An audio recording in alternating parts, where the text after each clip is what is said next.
Richard from the Tennis Gallery in Wimbledon, and today we're going for a walk in Wimbledon. We're going to take a walk in the Wimbledon area this afternoon. This is a footpath that links Rains Park with the town centre of Wimbledon, and we're going to head off in a northwards direction towards Wimbledon town centre. This is the railway footpath, as I said, that leads into Wimbledon town centre, and we're walking along towards the playing fields of the Wimbledon High School for Girls, and that's going to come into view shortly. But what's the most interesting thing about it is that it's the site of the original All England club, where the Wimbledon Championships were first played in 1877 right through to 1921. When the All England club was founded in 1868, it was a croquet club, and they had offices in central London where the founders used to meet, the offices of the Field, a newspaper. And they wanted to find an open space close to London where they could lay out some croquet lawns. And they sent a chap out to look for a space, and in these rather unremarkable surroundings next to the railway, they found exactly the right spot. On my right is the main railway line that heads into London from Surrey. But on my left is an open space which nowadays has an AstroTurf surface, and it's a girls' school playing field. But it used to be the home of the All England Lawn Tennis Club, the place where the original Wimbledon Championships were founded.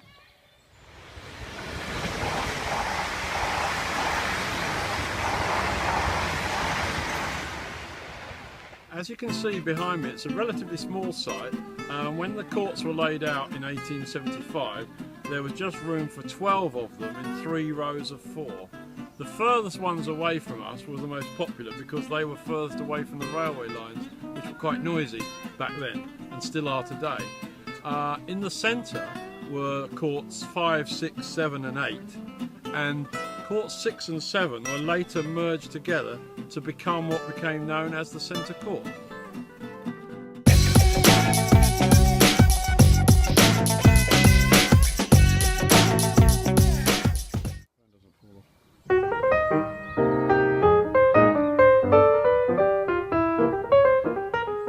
We've now walked closer to Wimbledon town centre, and we're going up on top of the railway bridge to give some idea of what the noise was like during the championships for players on the courts closest to the tracks.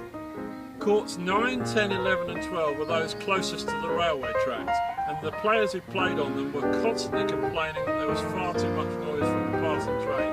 Remember that in the 1870s they were steam trains. Today we're here and these are quieter electric trains, and even they make an incredible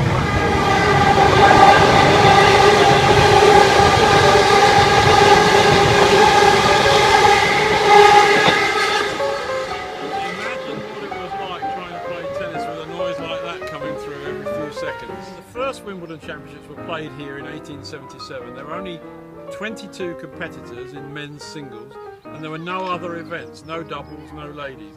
Those 22 players had to play a total between them of only 21 matches through the whole tournament.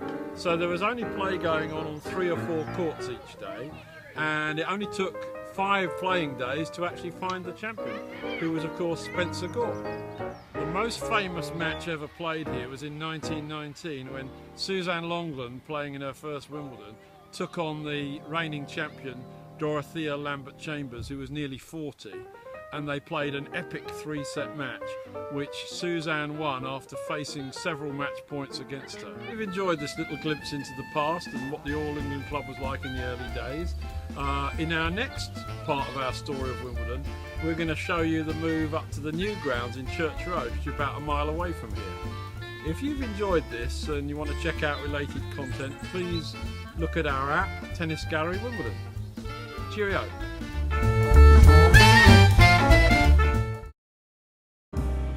After Dorothea had had 2 match points, Suzanne then had a match point of her own, and Max Robertson describes that final point.